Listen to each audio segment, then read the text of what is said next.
Welcome to Neena's Thai Kitchen. Today's recipe is garlic noodles.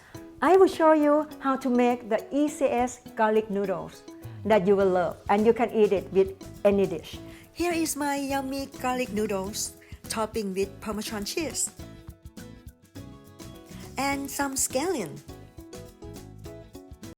Here are the ingredients. You can use spaghetti or any cooked noodles like pancit or egg noodles. Step 1. Making garlic sauce. Starting with butter and sesame oil. Add garlic and stir for about 2 minutes with low heat. We don't want garlic turns brown. We just want the garlic to release the aroma. Add all the ingredients, mix it well together, and turn off the stove. That's it, it's done. You can make this sauce one day or a week ahead of time and keep it in refrigerator.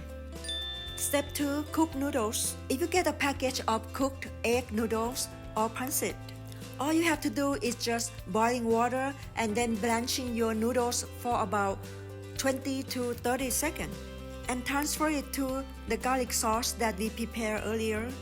Mix it well together. That's it, it's done. It's ready to be served. Top it with scallion and Parmesan cheese. I love to serve it with garlic butter lobsters. Check on my YouTube the simplest way to cook garlic butter lobster. Here how to cook spaghetti with garlic sauce. Bring a water to a boil. It takes about 7 to 8 minutes for spaghetti. We want it to be soft. If you like your spaghetti to be al dente, that's fine as well.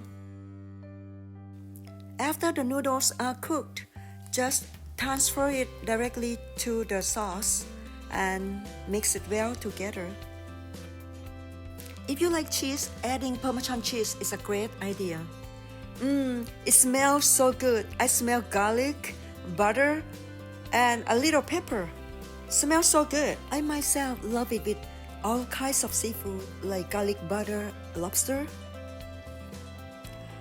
or jumbo prawns. Regular prawns is fine as well. And it's very delicious with garlic butter crab. Thank you for watching. If you like this recipe, please like, share, and subscribe to my channel.